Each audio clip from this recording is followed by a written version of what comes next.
Hello friends, आप सभी का स्वागत है टेक्निकल अकाउंट यूट्यूब चैनल पे। तो इस वीडियो के अंदर हम देखेंगे स्कैनर क्लास से हम कैसे इनपुट लेंगे। तो पिछले वीडियो में हमने देखा था कि हम बफर रीडर क्लास से हम कैसे इनपुट लेंगे। जैसा कि आपको पता है कि यहाँ पे ऑलरेडी लिखा हुआ है कि हम जावा के अंदर ब्रॉडली हम दो टाइप्स के हम क्या करें यूज़र से इनपुट लेंगे। एक है बफर रीडर क्लास और दूसरा है scanner class. Buffer reader class के थ्रू हम कैसे इनपुट लेंगे हमें ऑलरेडी देख चुके हैं। तो अब हम देखेंगे स्कैनर क्लास के थ्रू हम यूज़र से कैसे इनपुट लेंगे जावा के अंदर। तो बिना देरी करते हुए चलिए शुरू करते हैं। तो taking input using scanner class, ठीक है, यानी स्कैनर क्लास के थ्रू हम इनपुट लेंगे यूजर से, ठीक है। तो यहाँ पे मैंने लिखा है स्कैनर इज अ क्लास। तो स्कैनर क्या है? बेसिकली एक क्लास है which is found in यूटिल package, ठीक है। कहाँ पे मिलता है? यूटिल पैकेज के अंदर मिलता है। जैसा कि buffer reader class IO package के अंदर मिलता है, वैसे ही यूटिल पैकेज के अंदर स्कैनर क्लास मिलता है, ठीक है। तो अभी पैकेज क्या होता है? बेसिकली जैसा कि मैंने बताया कि पैकेज क्या होता है? Collection of classes. अब एक क्लास क्या होता है? Collection of data members and member functions, ठीक है। तो अभी यूटिल पैकेज के अंदर बेसिकली क्या हमें मिलता है? स्कैनर क्लास मिलता है, ठीक है। तो so in order to use scanner class we import util package in our program. ताकि हम स्कैनर क्लास को यूज़ कर सके हमारे प्रोग्राम के अंदर, तो उसी प्रोग्राम के अंदर हमें क्या यूज़ करना पड़ेगा? यूटिल पैकेज को यूज़ करना पड़ेगा। जब हम यूटिल पैकेज को इंपोर्ट करेंगे, ठीक है, इंपोर्ट करेंगे, जब यूटिल पैकेज को इंपोर्ट करेंगे तभी हम स्कैनर क्लास को यूज़ कर पाएंगे, क्योंकि जो स्कैनर क्लास है यूटिल पैकेज के अंदर होगा, ठीक है। तो अब हम आगे देखते हैं। There is a function called next function, next int function, next float function. यहाँ पे आपको ध्यान देने वाली बात ये है, नेक्स्ट इंट के अंदर आई कैपिटल है, नेक्स्ट फ्लोट के अंदर एफ कैपिटल है, ठीक है। तो यहाँ पे 3 फंक्शंस है और इन तीनों में हम कब यूज़ करते हैं? तो देखिए, नेक्स्ट फंक्शन हम क्या यूज़ करते हैं? जब हमें स्ट्रिंग के अंदर हमें यूज़र से इनपुट लेना हो तब हम क्या करेंगे? नेक्स्ट फंक्शन को यूज़ करेंगे। नेक्स्ट इंट फंक्शन हम कब यूज़ करेंगे? जब हमें यूज़र से हमें इंटीजर फॉर्म में इनपुट लेना हो तब हम नेक्स्ट इंट फंक्शन को यूज़ करेंगे। जब हमें फ्लोट से हमें यूज़र से इनपुट लेना हो तब हम क्या करेंगे? नेक्स्ट फ्लोट फंक्शन यूज़ करेंगे, ठीक है। तो which is use to read the user input. जैसा कि मैंने कहा, यूज़र से इनपुट लेने के लिए let's learn how to take input through a program, ठीक है। अब हम प्रोग्राम को शुरू करेंगे, लेकिन उससे पहले मैं एक और बार बता देता हूँ। देखिए, स्कैनर क्लास को यूज़ करने के लिए हमें यूटिल पैकेज को इंपोर्ट करना पड़ेगा, ठीक है। तो अब 3 फंक्शंस होते हैं। ये तीनों फंक्शंस कहाँ पे होती है? Basically next function, next int function, next float function, ये तीनों फंक्शन स्कैनर क्लास के अंदर होते हैं, ठीक है। और स्कैनर क्लास कहाँ के अंदर होता है? यूटिल पैकेज के अंदर होता है, ठीक है। तो स्कैनर क्लास को यूज़ करने के लिए हमें यूटिल पैकेज को इंपोर्ट करना पड़ेगा, ठीक है। इसी तरह हमें नेक्स्ट इंट फंक्शन को नेक्स्ट फ्लोट फंक्शंस को इस्तेमाल करने के लिए हमें स्कैनर क्लास को इस्तेमाल करना पड़ेगा। तो उम्मीद है आपको सब कुछ समझ आ चुका होगा। ये तीनों फंक्शंस स्कैनर क्लास के अंदर आता है और स्कैनर क्लास यूटिल पैकेज के अंदर आता है, ठीक है। तो अब प्रोग्राम लिखते हैं। तो अब मुझे क्या करूँगा? नोटपैड टाइप करूँगा यहाँ पे सर्च बार पे। तो अब मुझे मिल गया, तो इसको राइट क्लिक करके क्या करूँगा? रन एज एडमिनिस्ट्रेशन कर दूंगा। तो आपको जो भी सामने आएगा, अगर यस और नो ऑप्शन आएगा तो आपको यस कर देना है। तो एक खुल चुका है बेसिकली। तो अब मैं इसको बड़ा कर दिया है। तो अब मुझे क्या करूँगा? प्रोग्राम लिखना शुरू कर दूँगा स्कैनर क्लास के थ्रू, ठीक है। तो सबसे पहले मैं क्या करूँगा? एक पैकेज को इंपोर्ट करना पड़ेगा जिसका नाम है यूटिल पैकेज। तो इंपोर्ट लिखूँगा, जावा लिखूँगा डॉट यूटिल डॉट स्कैनर, ठीक है। तो यहाँ पे बेसिकली मैंने क्या किया है? यूटिल पैकेज को इंपोर्ट किया है। लेकिन यहाँ पे मैंने, अगर आपने बफर डेटा क्लास को आपने देखा होगा तो मैंने यहाँ पे लिखा होता import Java dot IO dot star लिखा हुआ था। यानी कि स्टार का मतलब क्या होता है? बेसिकली स्टार से हम सारे क्लासेस को इंपोर्ट कर रहे हैं। लेकिन हमें सारे क्लासेस को इंपोर्ट क्यों करना था? हम जब भी हमें सिर्फ एक ही क्लास हमें यहाँ पे यूज़ कर रहे हैं प्रोग्राम के अंदर, तो यहाँ पे सिर्फ एक ही क्लास लिख रहे हैं, स्टार लिखने की ज़रूरत नहीं है। तो इसलिए मैंने यहाँ पे यूटिल डॉट स्टार नहीं लिखा, सिर्फ स्कैनर लिखा। मतलब स्कैनर क्लास को ही हम इस्तेमाल कर रहे हैं यूटिल पैकेज के अंदर। जैसा कि आपको पता है, यूटिल पैकेज का मतलब होता है number of classes, collection of classes. बहुत सारे क्लासेस कहाँ पर होते हैं? यूटिल पैकेज के अंदर होते हैं। इसीलिए हम सिर्फ उसके अंदर सिर्फ एक ही क्लास यूज़ कर रहे हैं जिसका नाम है स्कैनर। तो इसीलिए मैंने यहाँ पे स्कैनर लिखा। अगर मैंने स्टार लिखा होता तो यूटिल पैकेज के अंदर बहुत सारे क्लासेस होते तो हम कोई भी इस्तेमाल कर सकते थे। लेकिन यहाँ पे मैंने स्टार नहीं लिखा, पर्टिकुलर स्कैनर ही लिखा। तो क्योंकि हमें सिर्फ स्कैनर क्लास ही यूज़ कर रहे हैं, ठीक है। तो अब आगे चलते हैं। क्लास ऐड लिखा मैंने, तो यहाँ पे चेंज करता हूँ, क्लास का नाम add2 लिख देता हूँ। ओके, एक क्लास बंद हुआ और एक क्लास ओपन हुआ और एक क्लास बंद हुआ। ठीक है, यहाँ पे मैं लिखूँगा पब्लिक स्टैटिक वॉइड मेन, यहाँ पे लिखूँगा स्ट्रिंग टाइप का अरे यहाँ पे यहीं पर ही बना दूंगा मैं ERGS। ठीक है, ये ब्रैकेट्स है कि नहीं, ये ब्रैकेट्स आप यहाँ पर भी लगा सकते हो और यहाँ पर भी लगा सकते हो, कोई दिक्कत नहीं। ठीक है, तो ये ओपन हुआ मेन फंक्शन का करली ब्रेसेस और ये बंद हुआ। ठीक है, यहाँ पे हम देखेंगे तो यहाँ पे मैंने 3 वेरिएबल डिक्लेयर कर लेता हूँ A B C, 2 variable input users input लेने के लिए और दोनों को ऐड करने के बाद तीसरे वेरिएबल के अंदर वैल्यू को सेंड कर देंगे और तीसरे वेरिएबल को प्रिंट कर देंगे। तो सबसे पहले हमें क्या करना होगा, एक ऑब्जेक्ट बनाना होगा। ऑब्जेक्ट बनाने के लिए हमें कौन सा क्या करना चाहिए, स्कैनर का इस्तेमाल करना चाहिए, स्कैनर क्लास का। ठीक है, स्कैनर, तो सबसे पहले मैं ये लाइन लिख देता हूँ SC न्यू स्कैनर system.in।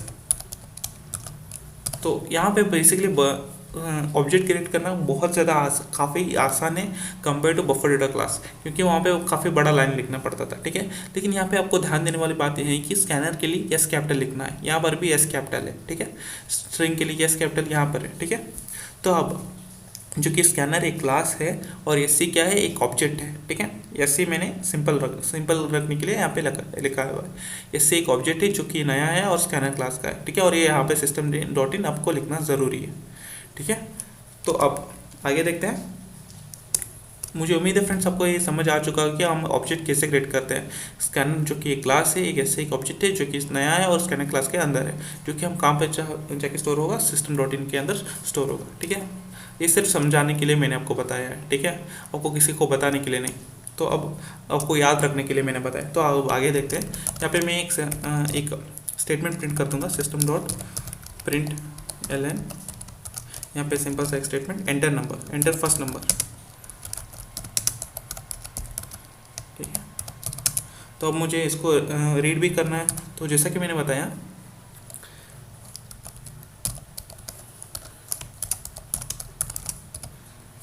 जैसा कि मैंने बताया था कि हमें इंटीजर फॉर्म में अगर यूजर से इनपुट लेना है तो कौन सा फंक्शन को यूज़ करना पड़ेगा, नेक्स्ट इंट फंक्शन को यूज़ करना पड़ेगा। तो मैंने यहाँ पे नेक्स्ट इंट लिखा है, लेकिन हम डायरेक्टली सिर्फ इतना ही लिखेंगे तो यूजर से इनपुट आ जाएगा नहीं। उसके लिए हमें क्या करना होगा, ऑब्जेक्ट का भी सहारा लेना पड़ेगा। ठीक है, ऑब्जेक्ट का भी सहारा लेना पड़ेगा।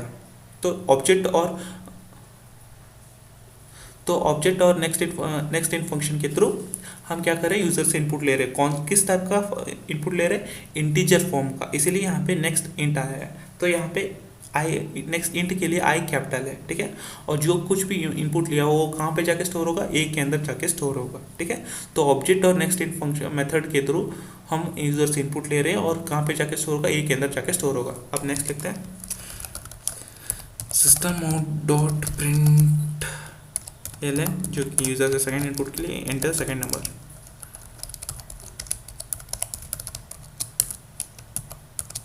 ओके, अब मैं यहाँ पे लिखूँगा B = SC dot next int. जैसा कि मैंने फिर से बताया कि नेक्स्ट इंट फंक्शन किस लिए यूज़ करते हैं, ताकि यूज़र से इनपुट लेने के लिए। तो ऑब्जेक्ट और नेक्स्ट इंट मेथड से हम यूज़र से इनपुट ले रहे हैं और जो कहाँ पे जाके स्टोर होगा, B के अंदर जाके स्टोर होगा। अब A के अंदर एक वैल्यू है और B के अंदर दूसरा वैल्यू, तो इन दोनों को ऐड मुझे करना होगा। तो C = A + B। ठीक है, ओके, तो A + B दोनों को ऐड कर दिया। तो मैंने कहाँ पे जाके स्टोर होगा, C के अंदर, जो कि तीसरा वेरिएबल है। अब C के अंदर क्या होगा, एडिशन वैल्यू है A एंड B का, बस मुझे उसको C वैल्यू को प्रिंट करना होगा। तो फिर से यहाँ पे system.in लगा देता हूँ।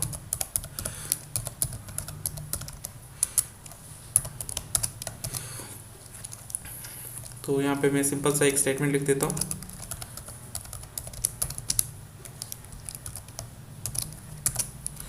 ओके, मैंने यहाँ पे C को प्रिंट कर दिया। ठीक है, तो अब मैं इसको सेव करता हूँ बेसिकली। तो मैं यहाँ पे जो क्लास का नाम है इसे लिख देता हूँ add2.java। तो मैं इसको ऑल फाइल सेलेक्ट कर देता हूँ। ओके, मैं अब इसको फिर से एक बार आपको समझा देता हूँ। देखिए, स्कैनर जो कि क्लास है वो कहाँ देखिए, नेक्स्ट एंट्री जो कि एक मेथड है कहाँ पर पाया जाता है, स्कैनर क्लास के अंदर पाया जाता है। और स्कैनर क्लास कहाँ पे पाया जाता है, यूटिल पैकेज के अंदर पाया जाता है। तो हमें स्कैनर क्लास और नेक्स्ट इन फंक्शन को यूज़ करना है, तो हमें यूटिल पैकेज को इंपोर्ट करना होगा, जो कि हमने यहाँ पे किया है, import java.util.scanner, ठीक है। और यहाँ पे एस कैपिटल है, ठीक है। और यहाँ पे जैसा कि मैंने बताया, आप util डॉट स्टार भी आप ये लिख सकते हो, लेकिन मैंने यहाँ पे सिर्फ स्कैनर लिखा क्योंकि मुझे यहाँ पे इस प्रोग्राम के अंदर सिर्फ स्कैनर का क्लास का इस्तेमाल काम है, ठीक है। तो यहाँ पे मैंने उसके बाद लिखा है क्लास ऐड टू, जो कि ऐड टू क्या है, क्लास का नाम है। यहाँ पे पब्लिक स्टैटिक वॉइड में यहाँ पे स्ट्रिंग टाइप का अरे है और आर्ग्यूमेंट्स लिखा है मैंने, और 3 वेरिएबल्स को डिक्लेयर किया है, ए बी एंड सी। यहाँ पे मैंने क्या किया है, एक ऑब्जेक्ट को क्रिएट किया है यूजिंग स्कैनर क्लास। तो स्कैनर SC न्यू स्कैनर, उसके बाद सिस्टम डॉट इन, यहाँ पे सिस्टम के लिए एस कैपिटल आता है बेसिकली, ठीक है। तो अब मैंने फिर से इसको सेव कर दिया, ठीक है। तो स्कैनर का जो स्कैनर क्लास है उसका SC क्या है, एक ऑब्जेक्ट है जो कि नया है स्कैनर के क्लास के अंदर है, और उसको हमने क्या कवर भेज दिया, सिस्टम के अंदर भेज दिया, ठीक है। तो अब एक स्टेटमेंट को हम प्रिंट कर रहे हैं, एंटर फर्स्ट नंबर, ओके।